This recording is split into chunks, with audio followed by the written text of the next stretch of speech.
Hello, everyone, and welcome to this important conversation about importance of human connection in the age of AI.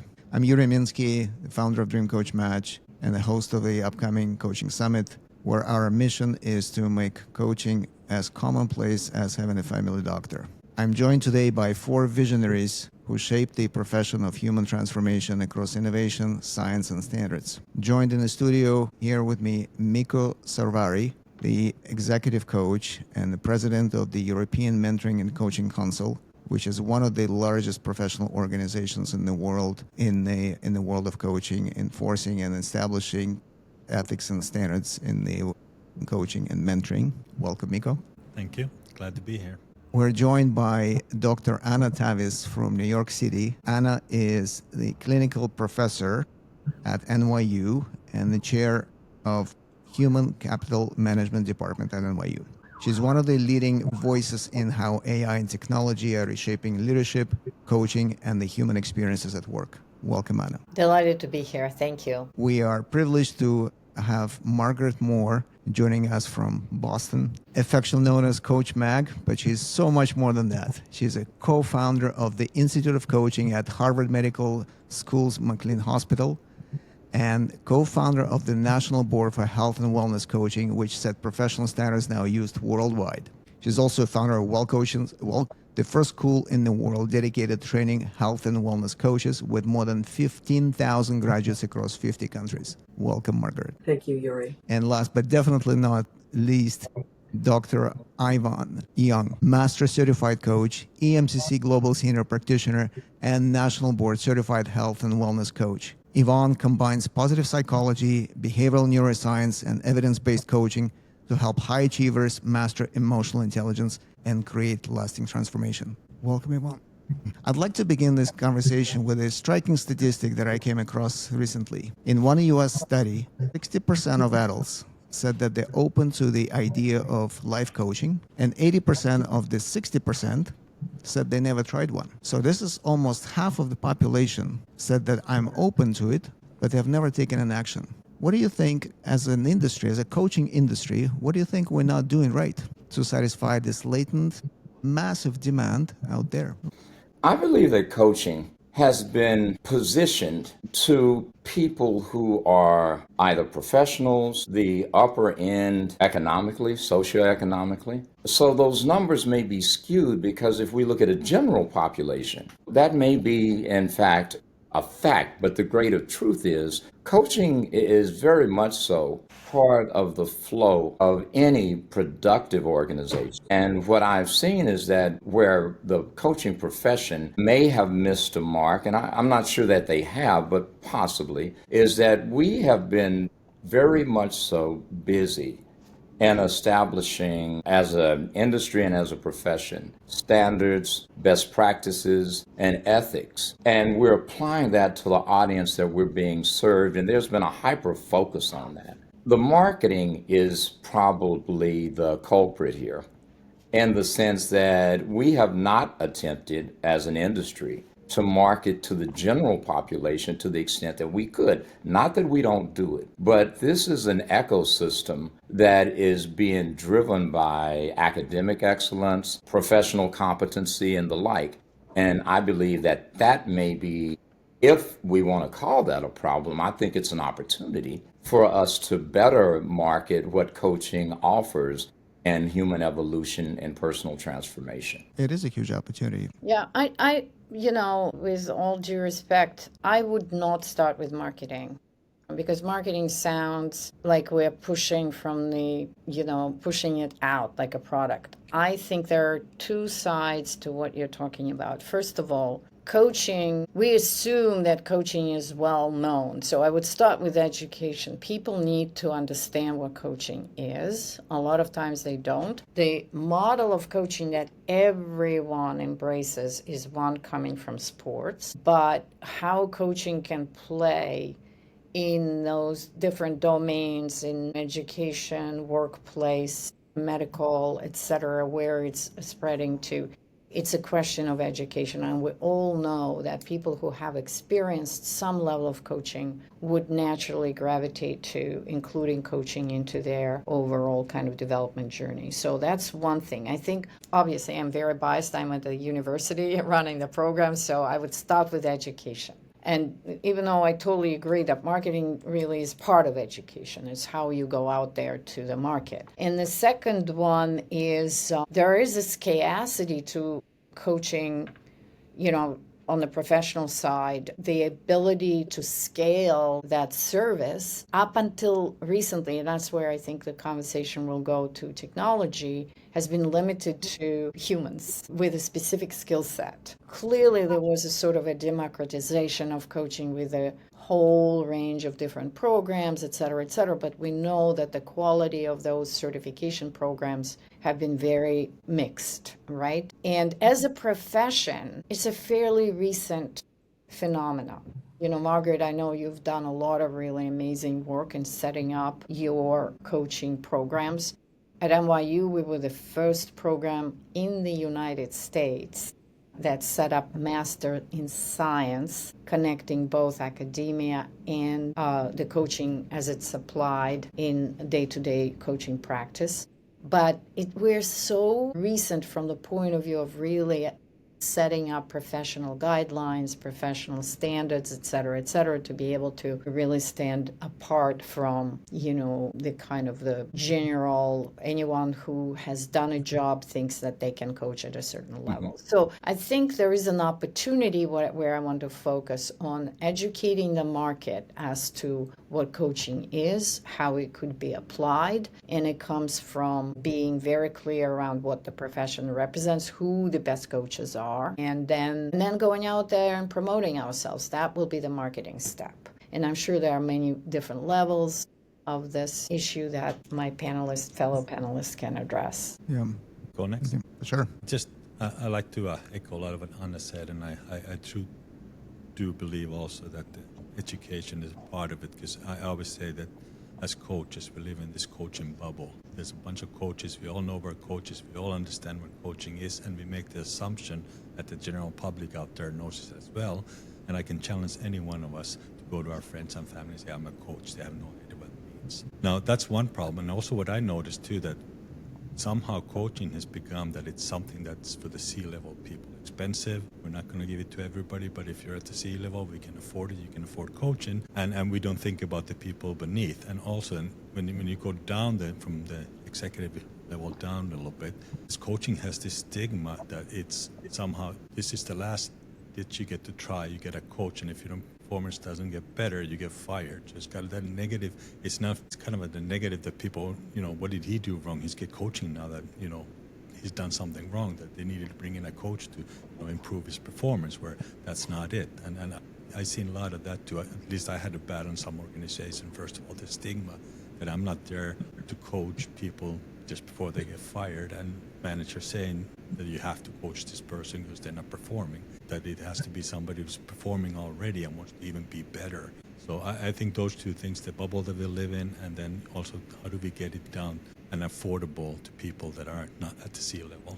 Yeah, it's almost like if a couple hires a relationship coach, then is something wrong? No, we just want to get it better. Margaret, what's your take on this? Well, I'm just going to add a different angle, because I think the marketing, the education, and moving out of the elite are all really important issues. And I want to come back to the very simple but complicated algorithm, which is what drives readiness. What drives readiness to change? What drives readiness to find and work with a coach? And in behavior change, there's two drivers, motivation and confidence. So let's just take those separate things. So motivation, do I want to change? I think a lot of people resist getting help because they sort of feel like it would be admitting that they couldn't live their own lives, manage their own work lives, get done what they need to done without a helper. So I think there's just an inherent, this happens certainly in the healthcare space, the well-being space, and the leadership. I don't want to admit that I need help.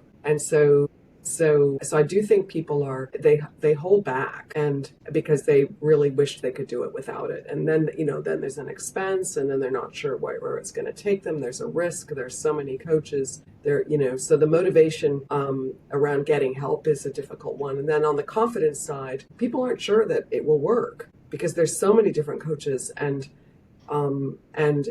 one coach works for one person and not for another.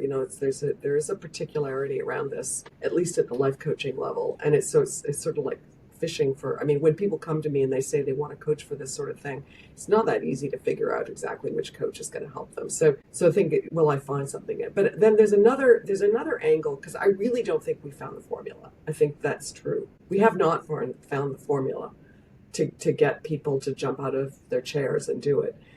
I think that we're sitting in our bubble. We were just discussing, thinking everybody wants growth. Everyone wants development. But if you read Jack Bauer's book on the transformative self, there's only about 1% of people who actually actively are seeking growth, which is to turn their challenges into strength, not to make improvements. I don't mean just like getting a little better at things, which I can probably do for myself, but actually growing myself, like taking my challenges and turning them into something different, transformation.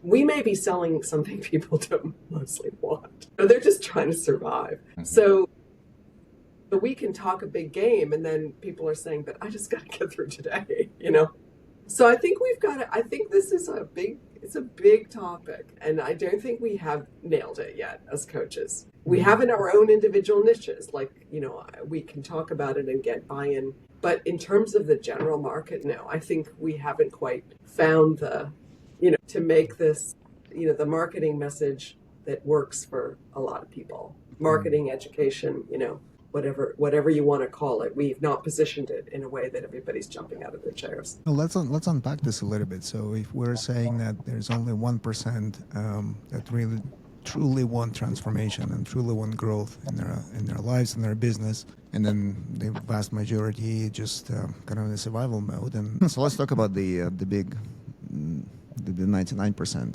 So people are in survival mode, but would we agree that everybody would want to have their lives improved? Yeah. Yuri, I'd like to make a comment about that. I'm a product of Margaret's mentorship and her programs. Ironically, I'm a professional fellow at the Institute of Coaching. I'm a graduate of Well Coaches, and I'm also a nationally board certified health and wellness coach. I think where we kind of miss the boat, and I'm saying this as coaches and as an industry, as Margaret was spot on, and so was Anna, that this isn't so much a marketing problem as an educating people as to why would this be useful to you. And then the second part of it is coaching is now finding its standard, kind of like what Mikko said. There's this misconception that if a coach is involved, in some way you are failing, or you are at risk, or you're not functioning at capacity.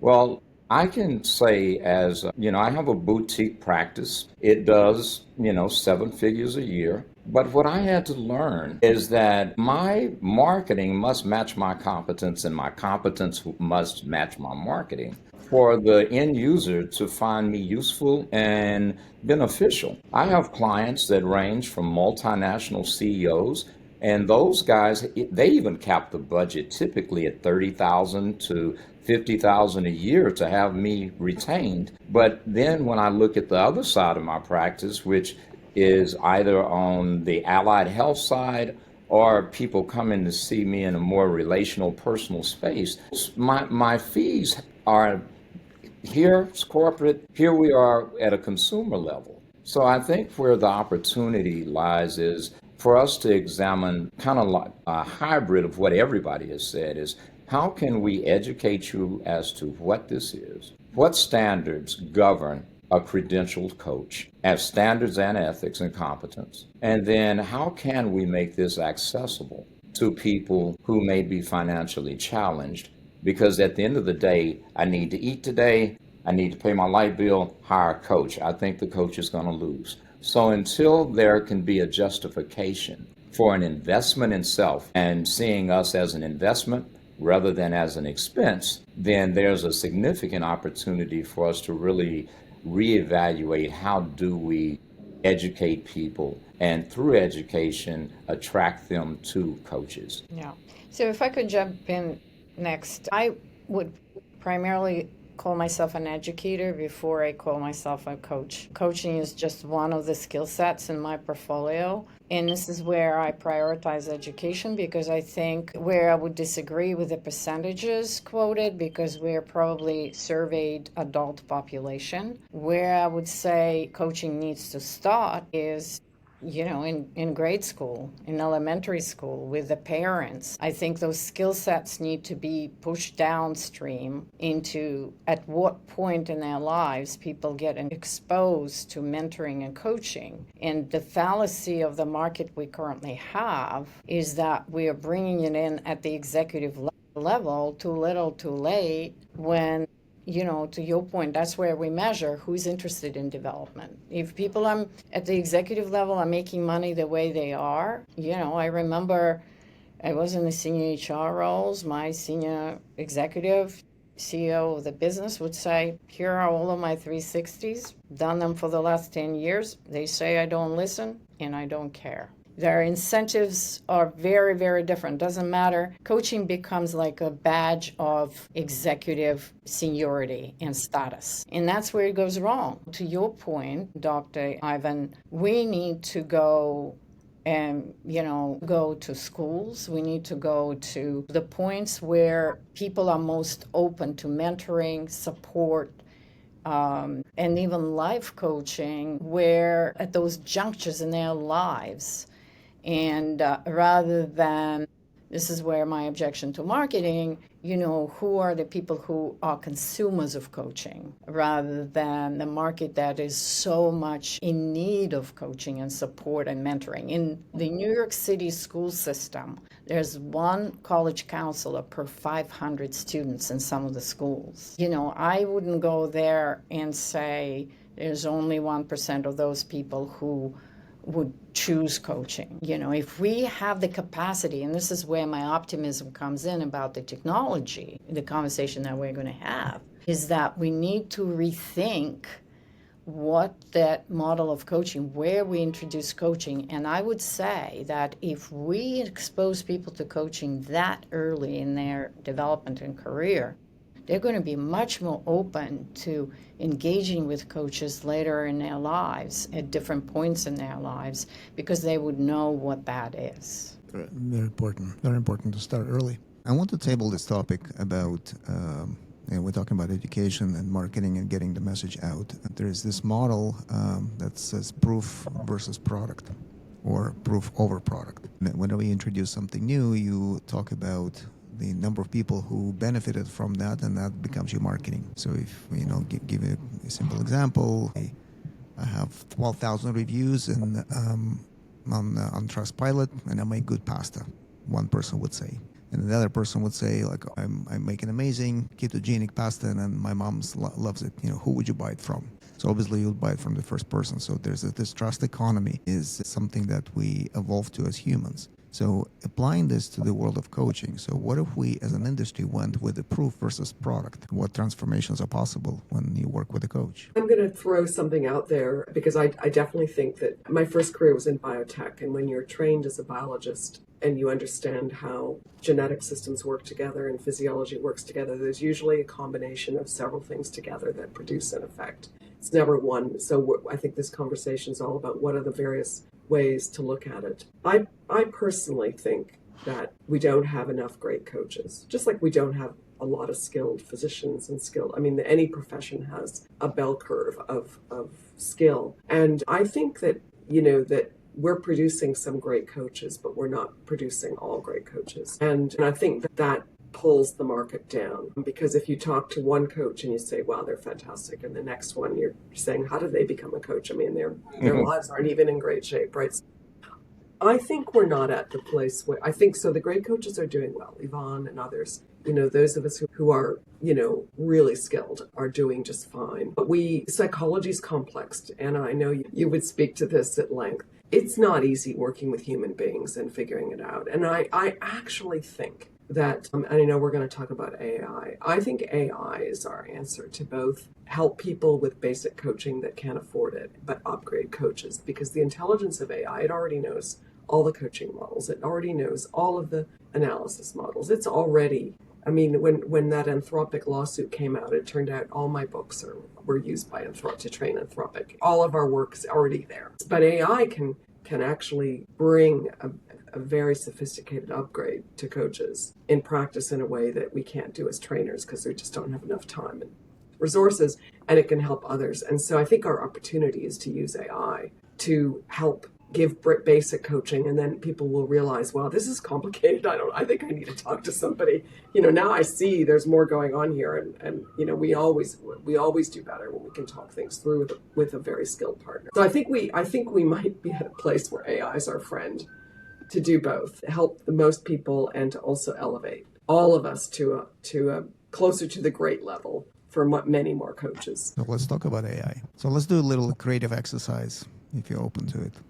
So one of you would paint a very positive scenario, 5 to 10 years out, like what AI is able to do and how we coexist and not just exist but thrive in the world where AI is our thinking partner or coach or any of those modalities. So one of you will paint that picture, and I would invite another one of you to paint a dark picture, like what can go terribly wrong with AI. And the third person would balance the views, dark and the rosy one, and then the fourth person will try to synthesize us all into something that we might agree on what future we would like to create. And Margaret, I'm going to use your line: the best way to predict the future is to create it. So are you up for this little game? Yeah, good. Thank you. Yeah, so I would say I would start there, because the whole premise of my conference in New York University Coaching and Technology Summit is about the focus on that potential, that positive potential, where we bring people together to debate and discuss these exact issues. Number one, I think what kind of the running theme of what we've discussed is the need, and the word might be debated in certain circles, democratize coaching, make coaching accessible to as many people as possible so that they can experience what it is and then get kind of the help and support at the same time, understand what coaching represents. And obviously with the models through AI, as coaching is these models are being trained specifically, as Margaret pointed out, on the top expertise in the field. They can provide entry-level to middle-level coaching skill set, and make it less, I would say, threatening. There's what we know from the research that's just emerging around people's interactions with these types of coaches is there's less of a status barrier. There's no concern around judgment, as may come from somebody who comes from insecurity of some sort, and facing another human is always a worry about the judgment being extended. So this kind of democratization, people feel much more safe to ask questions of these tools. So obviously somebody will respond and react and debate how safe it is, but democratization is definitely a big positive. Secondly, it's about scale. All of this could be done at scale, 24/7, available in multiple languages. I just took a pilot to Japan, for example, a culture that is so very different from the models that we currently have, trained primarily in the English language environment. And the model was able to operate in a Japanese environment that's so culturally unique in a most authentic way. At least this is the feedback I got. So it can operate, again, to the point of democratization at scale, different environments, 24/7 availability, whereas the elite coaches like Yvonne not going to be available at 3 o'clock in the morning when I need to check in on something, etc. And so democratization, availability, scale, and the point that I've made before around education, if these tools could be positioned early on in a career journey, for example, in organizations, what we're seeing now, not at the executive level, but it's an entry point. It's an onboarding process where people are already being supported in how they're being integrated into the culture in their organization. By the time they become executives, they might not even need a coach, if they're coached all the way through their performance management system, through their etc. And I would even say that I would absolutely train any teacher at any level, including kindergarten, etc., in coaching skills. What we're seeing, which is, again, training people in coaching skills could be available through these technologies.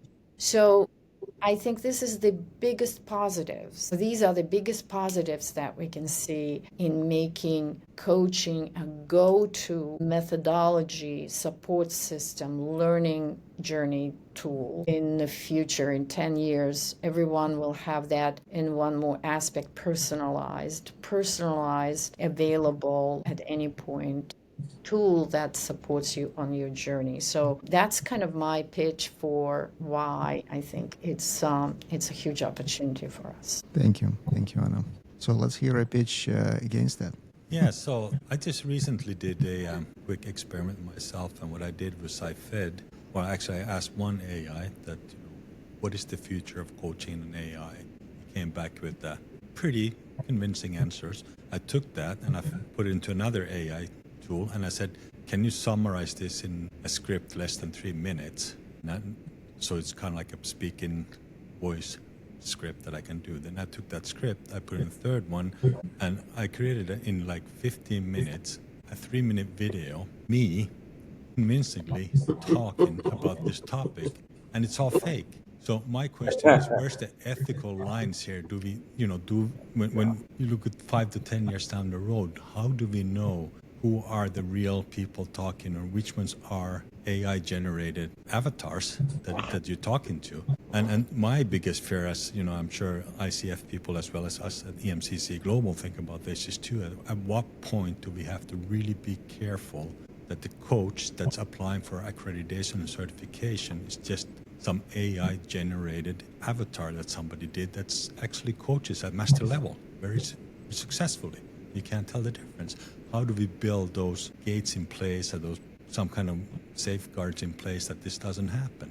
Or then I ask the question, is it so bad if you have a master certified AI coach, if it's really good? So to me, the risk here is that we're going to start blurring the lines between real and fake, and it's going to be really hard, really hard. And where's the transparency? How do we come with the ethical rules in place to stop that from happening? And I wouldn't say that AI is in the future. It's already here. You can do it today very easily. So, and that's what scares me, is that, as human beings, how do we keep track of what's real and what's not? And I'll add to the duck scenario, in 5 to 10 years, AI coaches will completely replace at least the let's call it the bottom half of coaches in the world. And I was saying we don't have enough of good coaches, and there will be even less of them. So look at a different point of view on this. I don't think AI is going to replace those coaches. It's the coaches that are really good at using AI that are going to replace them. That's a good point. Yeah. Can I address Mikko's point? I want to go head on to that. Yeah, absolutely. With a response, because, and this is coming from me being a biologist by nature, there's some pretty good experiments that show with AI writing or AI voices that the human brain can tell the difference between AI and a conscious human, which would suggest, this gets to the debate of what is consciousness, and is AI conscious? And I have I'm just going to take one side of this, and it's impossible to prove one or the other. But I believe we're conscious human beings, that there's a physics of consciousness that AI doesn't have. It's a machine. You unplug it, it stops. We keep going. We have sensory, consciousness is different from the the AI-like activity in our brains, which we now know our brains are mathematical computational machines, and AI has replicated that. But we have a consciousness that can observe the machine that is separate from the machine. And I don't think everybody's conscious enough to detect AI versus machine. But I do think we need to look very carefully at the difference and show that if the brain biologically can sense the difference between the two, then we're talking about two different things. And so I believe we are conscious, that coaches are conscious, that we're in charge of the AI. I mean, the AI is very powerful. It's more powerful as a machine than the human brain will ever get to. And that's what's beautiful and scary about it. I'm just going to take a stand for coaches being conscious, humans being conscious, that we will know at the end of an AI session, I was not talking to a conscious human, and I'm a human, I need conscious humans, and I want to talk to a conscious human. And so I think we have an opportunity to elevate ourselves as conscious beings. I used to say that, coaching is about raising consciousness, and the only reason we have a role is because our clients are less conscious than we are. Barely. There's a very fine, but we're just slightly ahead of, as coaches, we've had to cultivate our awareness, our intuition, our sense of things. That's not the thinking brain, right? This is not the neural networks. This is different. The sensory brain, the intuitive brain are different.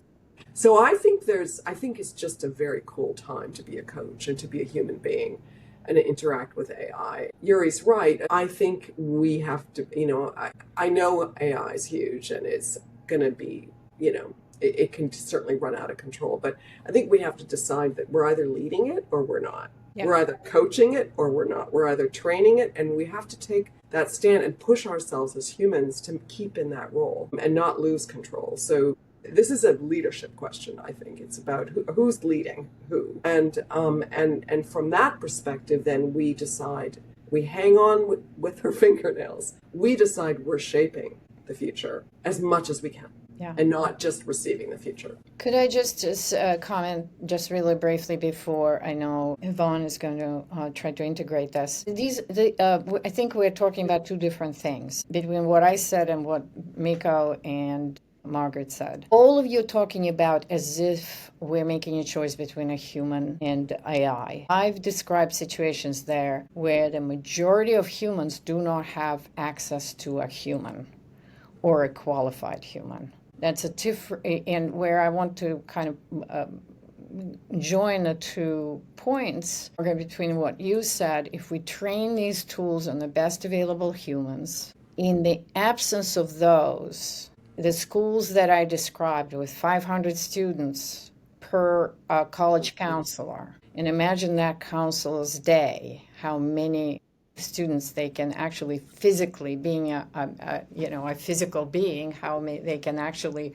fully be present for. That is where I think the most important function of those basic level frontline support systems presented through AI, and especially and particularly if they're trained on the best available humans, then we can cover that so much more of that available market. And it's not a conversation between do I choose an AI coach or do I choose to work with Yvonne, even if I have the funds, right? It's a question of I don't have any human to help me. Is there anything I can do to get access to some level of support? So that's kind of my pitch. It sounds like we might be, for the first time in history as humans, we actually know what we want. This is an opportunity to lead that revolution. And so, Yvonne, to integrate us here. This is a very intriguing conversation. I remember a national network producer interviewed Dr. Tavis and myself in New York. So if you guys want to look at that, we went into a deep discussion about this,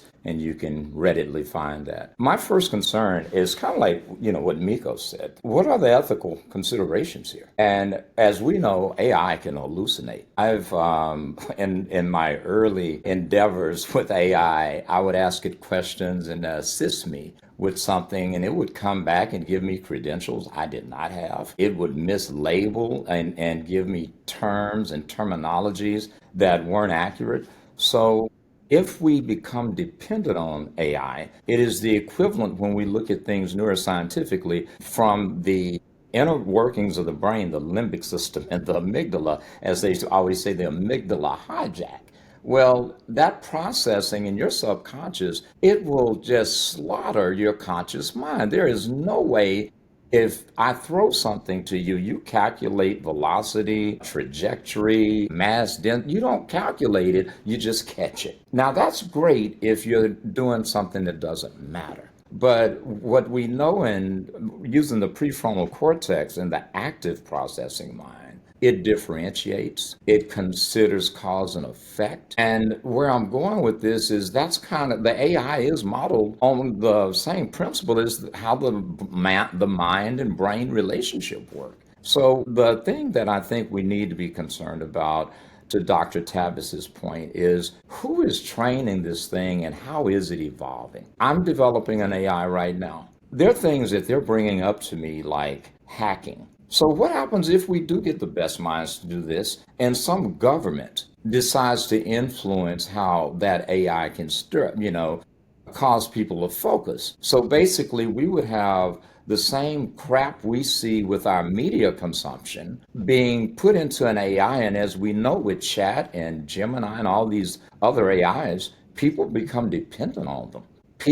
Most people, unfortunately, most people will stop and say, well, AI said, so it's got to be right. When the truth is, we don't question what's been given to us by what we deem to be an authority figure. And what will happen with these coaching AI platforms, with people who cannot differentiate, they will begin to take that without questioning it in some instances. Now, here's the good part. If you read the book, The Digital Coaching Revolution, or The Science of Leadership, or my new book coming out next year, Leading from the Heart, what you're going to see is exactly what Margaret said. Where is this thing that recognizes the need for autonomy and has the capacity to bring awareness to that need in the appropriate way? Where is the compassion? If someone is using this trans-theoretical model, if someone is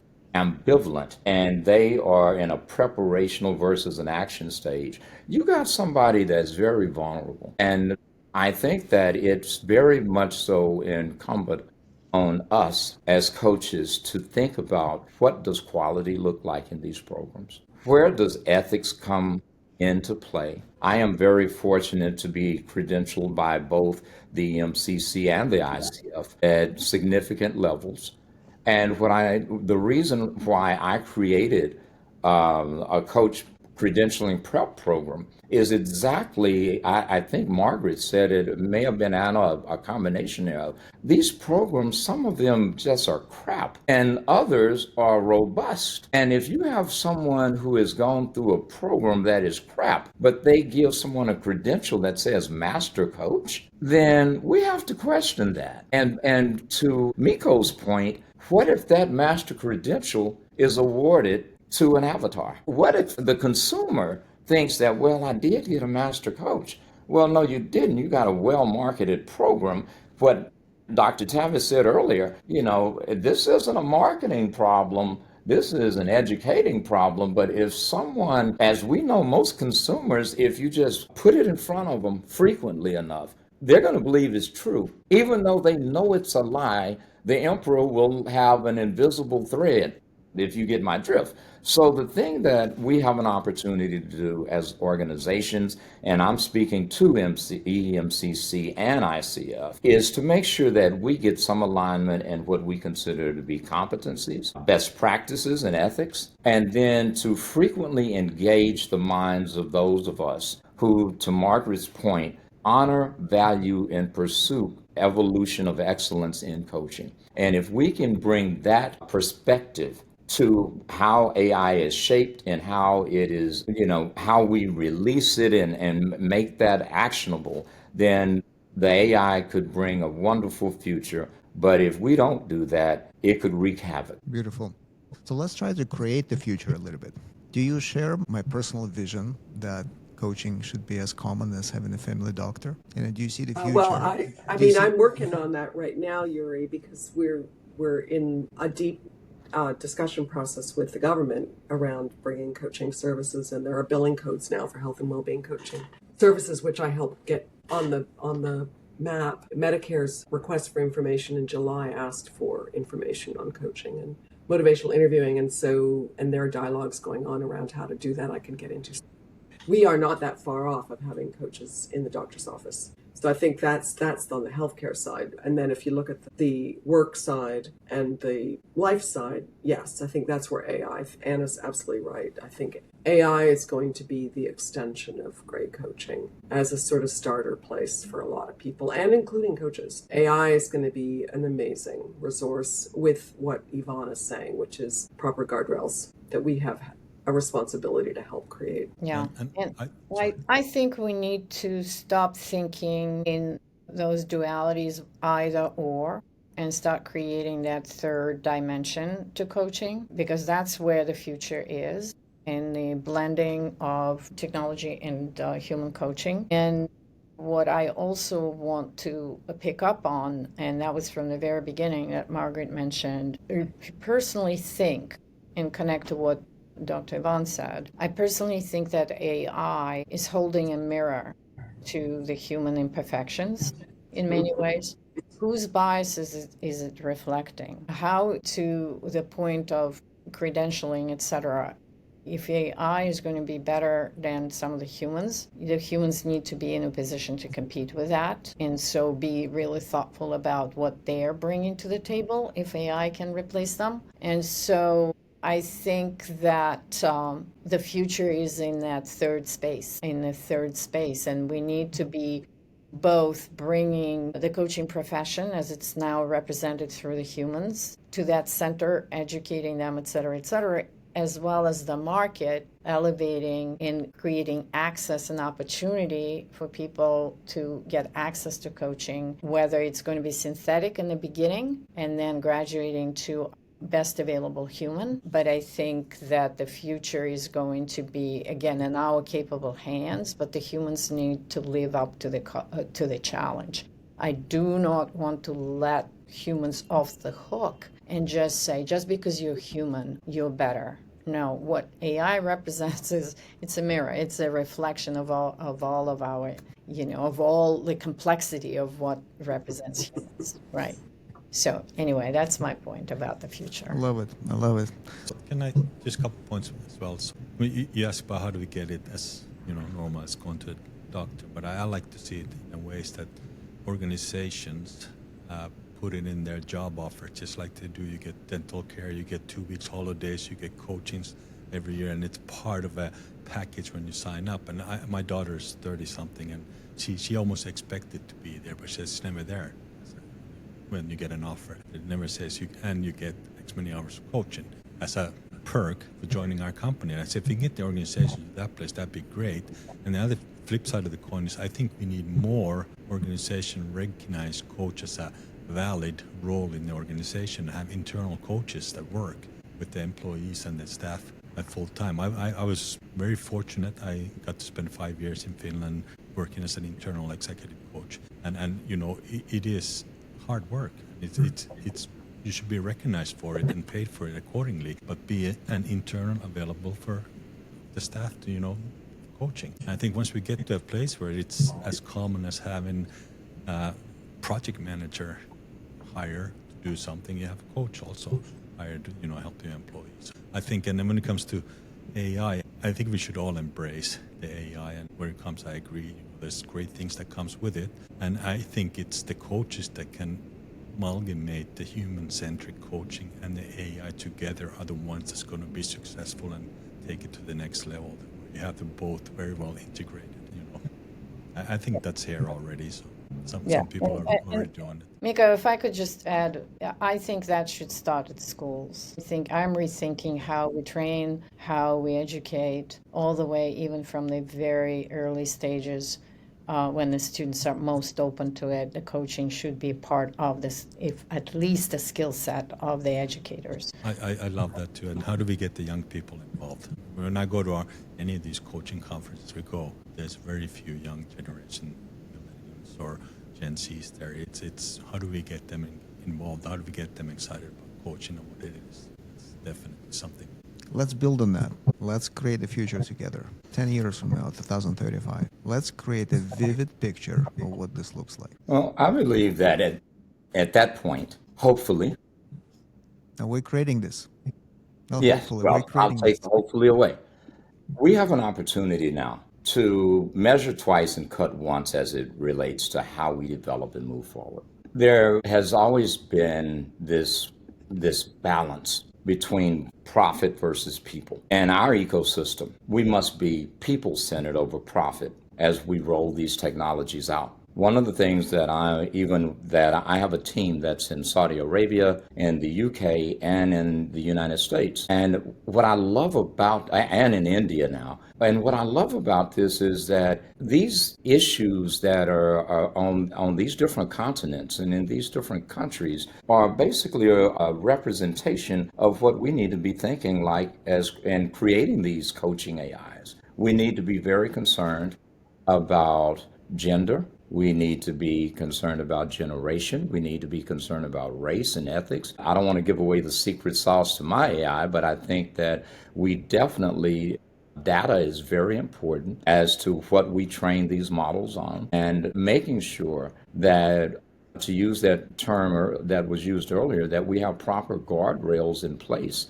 to make sure that we're creating a product that is representative of a global ethical standard. And I think EMCC and ICF, rather than one being European and one being in the United States, but both organizations are global, that perhaps it's time now to start having conversations at a higher level to make sure that these things trickle down all the way to the programs that are certifying coaches. Yeah, and ICF actually does have now, they initiated it, but it's not ICF limited. EMC and a few other global associations are participating in this AI coaching community. It's very early stages, but it's global. It represents all different regions of the world, and it's not limited to ICF. ICF is just providing a platform right now, but I do believe, Dr. Yvonne, that's exactly, we need to have pan-national conversation about those standards. So to continue that building the future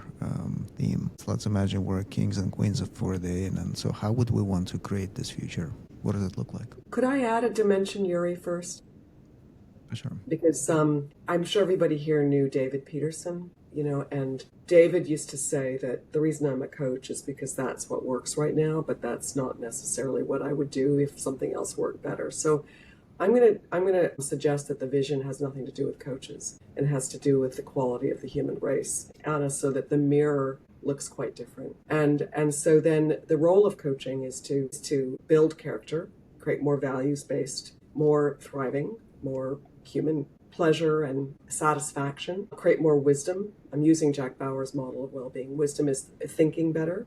So awareness of more angles and perspectives, better envisioning, better strategy. I mean, coaches are helping create better strategy. We're helping them think better. So, and then the growth. So I think what we want as a human race that is a level above where it is today in terms of thriving, of meaning, of wisdom and growth, and that AI is the means by which we get human race up to a higher level. And then coaching is just an avenue to produce that. But if the goal is to make better humans, then it doesn't matter whether we're called a coach or whether a teacher or a trainer or an educator.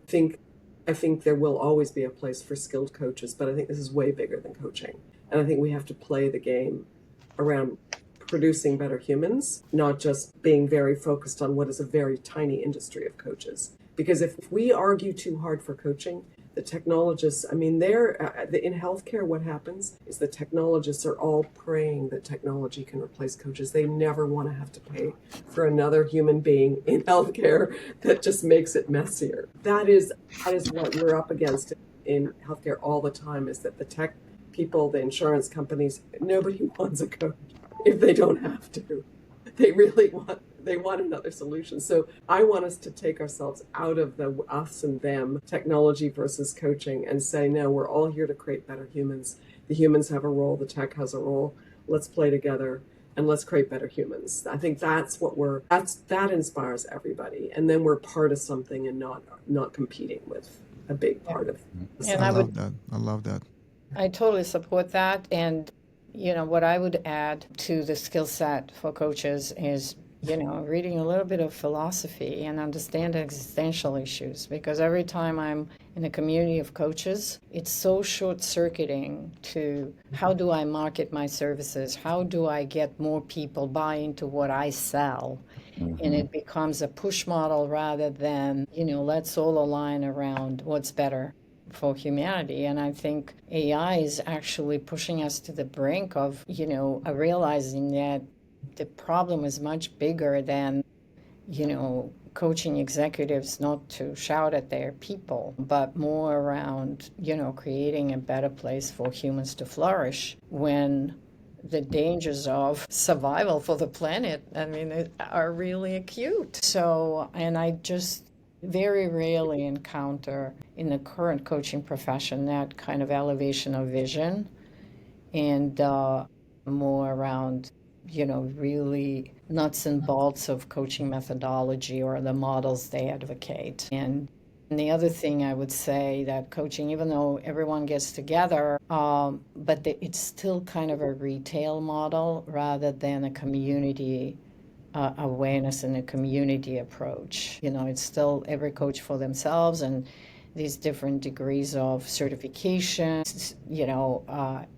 So I think again, I totally agree, Margaret, with the AI being there as a potential threat to some of us. We need to think about how do we do better. Just to pick up on that sense of community, that's certainly one of the things that we are working really hard at our company and Dream Coach Match to create the community of coaches and rally around the cause of making transformations in people's lives. So that's why I wholeheartedly support the notion of making better humans is the name of the game. So in the closing, maybe we'll take, I'd like for all of us to take 1 minute, and if you were sitting across that person who it was, like I'll go back to the beginning when we started with 48% of people who open to the idea of coaching or transformation, but they never took action.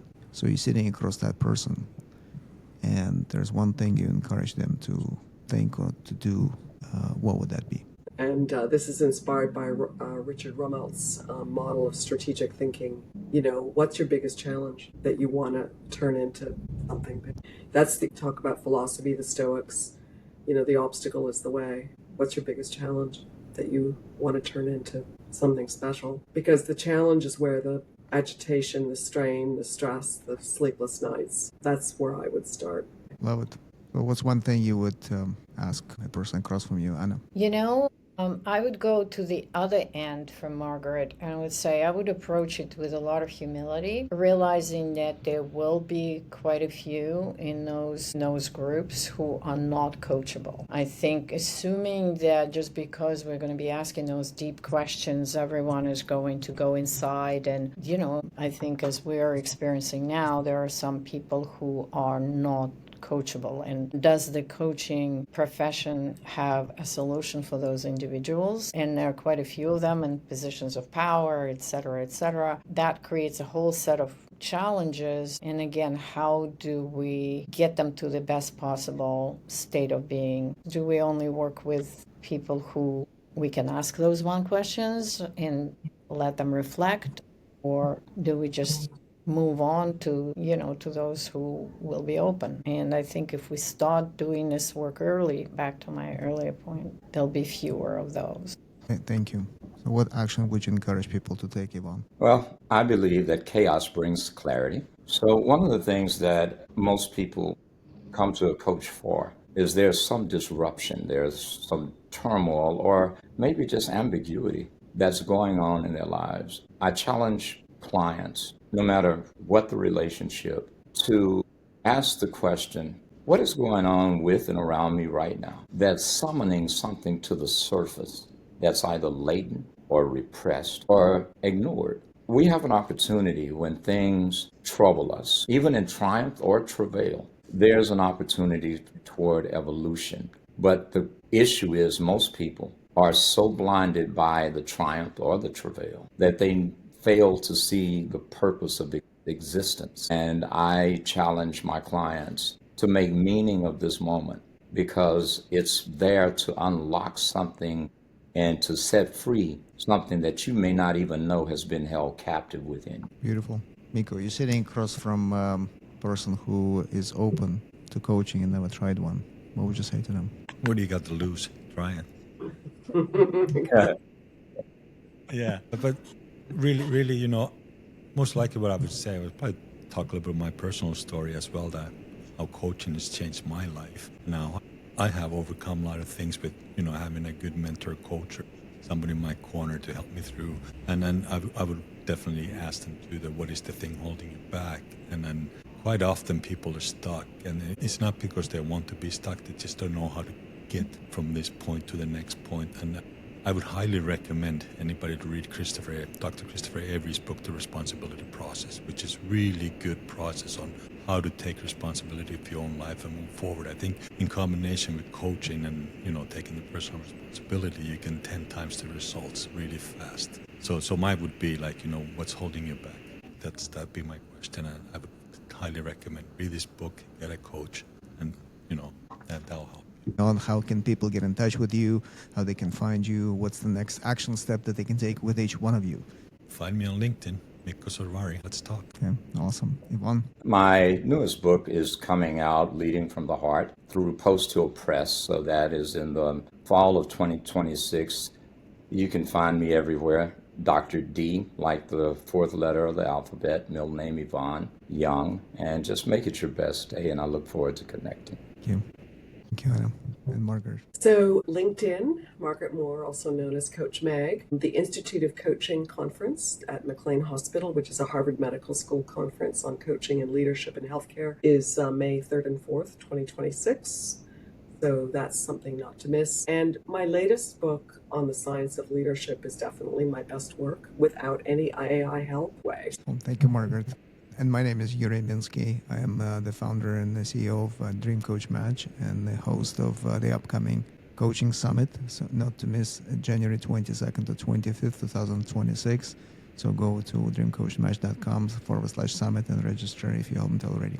Thank you so much, everybody, for joining this wonderful conversation. And I thank you from the bottom of my heart for all your wisdom and perspectives that we do truly hope that this is going to be a start of a conversation that will make us better humans. Thank you.